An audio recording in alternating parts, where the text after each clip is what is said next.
Ron Artest's story reads like a Hollywood script, from the projects of Queens to NBA champion, from one of basketball's most controversial moments to becoming a mental health advocate.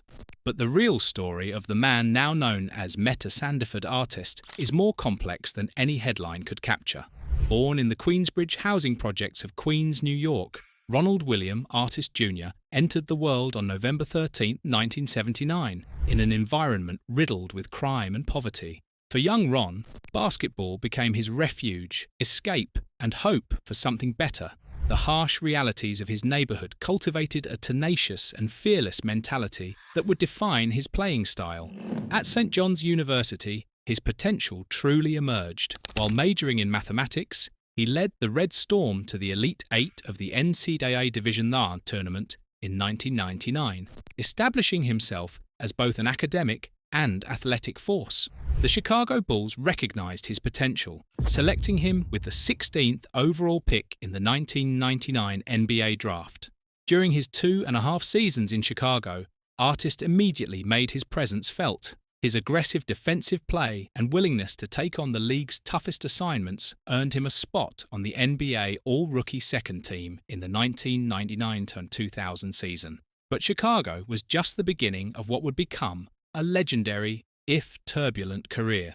It was with the Indiana Pacers that Artest reached the apex of his basketball powers. His intense physical style of play made him one of the most feared defenders in the league. The 2003-2004 season stands as the professional pinnacle of his career, a period where his immense talent fully blossomed on the national stage.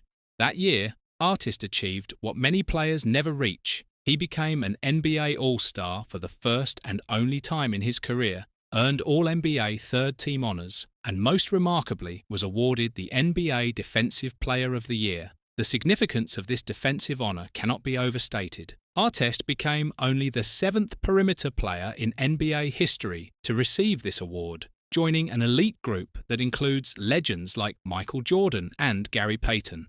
This achievement cemented his status as not just a good player, but a legitimate superstar on the rise. Everything seemed to be falling into place for a man who had fought his way out of the projects to basketball's elite level. Then came November 19, 2004, a date that would change everything. The Malice at the Palace, as it became known, occurred during what should have been a routine victory for the Indiana Pacers over the Detroit Pistons at the Palace of Auburn Hills. With the Pacers holding a commanding 97-82 lead in the final minute, the game seemed decided. But basketball games don't always end when the scoreboard suggests they should. The incident began with Artest committing a hard foul on Pistons center Ben Wallace, slapping him across the back of the head during a layup attempt. A furious Wallace retaliated by shoving Artest in the face with both hands, sparking what initially appeared to be a typical NBA scuffle. In what seemed like an attempt to de-escalate the situation, Artest lay down on the scorer's table and put on a headset, reportedly trying to speak with a radio broadcaster, though his microphone wasn't activated. For a brief moment, it appeared the situation might calm down. Then everything changed in an instant. A fan named John Green threw a plastic cup of Diet Coke at Artest, striking him in the chest. That cup, that single moment of poor judgment from a spectator, triggered one of the most shocking sequences in sports history. Artest immediately charged into the stands, though in his rage he mistakenly attacked another fan, Michael Ryan, instead of the person who had thrown the drink. His teammate Stephen Jackson followed him into the stands, punching a fan who had thrown a drink, and the situation exploded into complete chaos. Players and fans brawled both on the court and in the stands, creating scenes that had never been witnessed in professional basketball. A heavy police presence was eventually required to restore order and escort the Pacers from the arena, but the damage was already done. If you're finding this story as compelling as I am, make sure to subscribe and let me know in the comments. What do you think was the real turning point in Artest's career? The NBA's response was swift and severe. Commissioner David Stern handed down some of the harshest penalties in league history. 9 players were suspended for a total of 146 games, but Ron Artest received the longest individual punishment, the longest suspension ever given for an on-court incident. He was banned for 86 games, including the playoffs. essentially missing the entire remainder of the 2004-05 season. The financial consequences were staggering. Artest immediately forfeited his $4.9 million salary for the remainder of that season, a significant blow that represented the bulk of his earnings for the year. But this direct salary loss was only the beginning of his financial devastation. Artest himself later revealed that the total financial loss from all the fines and suspensions he accumulated throughout his career exceeded $10 million. The brawl didn't just cost him money in the short term, it fundamentally damaged his marketability. In an era where athlete endorsements and brand partnerships were becoming increasingly important, Artest lost every single sponsorship deal. Companies that had been willing to associate with an aggressive but talented player wanted nothing to do with someone involved in fan violence. While his career earnings eventually reached $77 million, industry experts have speculated that his total market value could have exceeded $100 million had it not been for the unpredictability and controversy that defined his early career. On a professional level, the incident made his position with the Indiana Pacers completely untenable. When Artest requested a trade shortly after the 2004-05 season, it created a significant rift with his teammates. Players like Jermaine O'Neal and Pacers president Larry Bird publicly expressed that they felt betrayed and disappointed by his actions and his desire to leave. The Pacers, who had been legitimate title contenders before the brawl, saw their championship aspirations crumble along with team chemistry. After being traded to the Sacramento Kings in January 2006, Artest's career entered a new phase marked by continued volatility. While he was initially described as a model teammate during his abbreviated first season with the Kings, he still displayed concerning tendencies.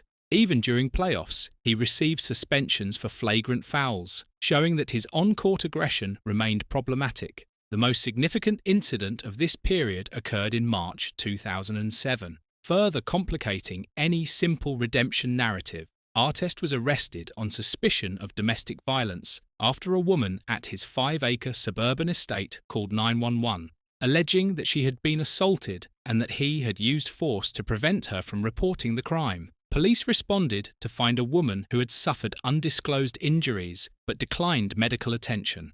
Artest was booked and released on $50,000 bail.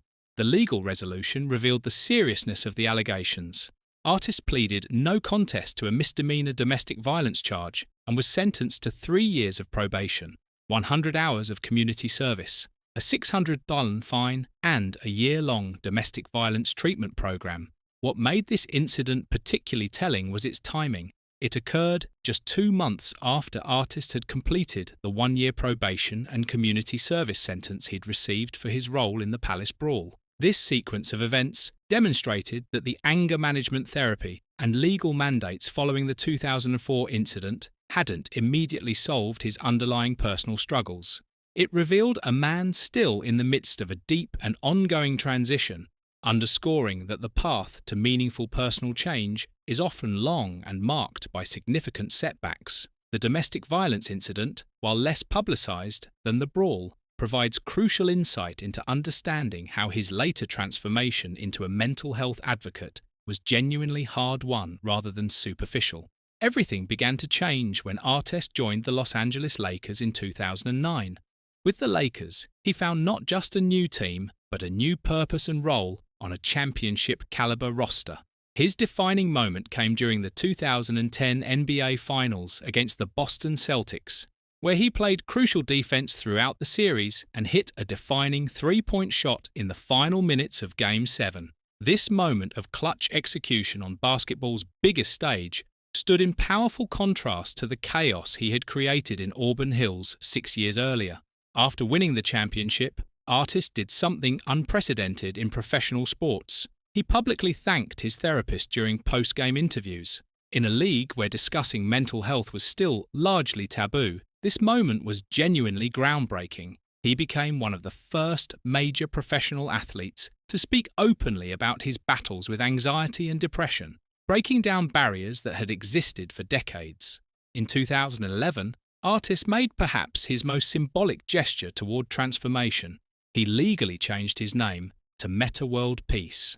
This wasn't a publicity stunt. but a psychological break from a past he was determined to leave behind. He explained that he was tired of Ron Artest and wanted to escape the chaos that name represented. The name Metta comes from Buddhism and means loving kindness, a concept he had been introduced to through meditation sessions with Lakers coach Phil Jackson.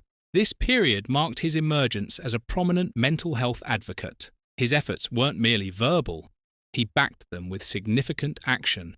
He raffled off his 2010 championship ring, raising over $650,000 for mental health charities. His work earned him recognition as a mental health hero and the 2010-11 J. Walter Kennedy Citizenship Award for outstanding community service. Since retiring from basketball in 2017, Metta Sandiford-Artest has embraced entrepreneurship and education with the same intensity he once brought to defense. He launched True Sky Ventures, a $100 million venture capital fund focusing on sports technology and wellness innovations. He co-founded the Artist Foundation and Artist University, organizations dedicated to empowering youth through education, sports, and mental health support. The contrast between Ron Artest and Metta Sandiford-Artest represents one of the most complete transformations in sports history. The 2004 brawl remains a cautionary tale that fundamentally changed NBA security policies and the league's approach to player conduct. But his journey as a mental health advocate has had an equally lasting positive impact, helping normalize conversations about emotional wellness among professional athletes at a time when such discussions were considered signs of weakness. His story defies simple categorization. It's not just a tale of redemption or a cautionary story about uncontrolled anger. It's a complex portrait of human growth under intense public scrutiny. His career demonstrates that while a moment of rage can cause immeasurable damage to reputation, relationships, and finances, a sustained commitment to personal growth and helping others can lead to profound and lasting positive change. From the projects of Queens to NBA champion to mental health advocate, Ron Artest's journey shows that our lowest moments don't have to define our entire legacy. Sometimes, if we're willing to do the difficult work of genuine self-reflection and change, those moments can become the foundation for our greatest contributions to society. What aspect of Ron Artest's transformation do you find most compelling? Was it his willingness to publicly discuss mental health, his name change symbolizing rebirth, or his dedication to helping youth? Drop your thoughts in the comments below, and don't forget to subscribe for more deep dives into basketball's most fascinating and complex stories.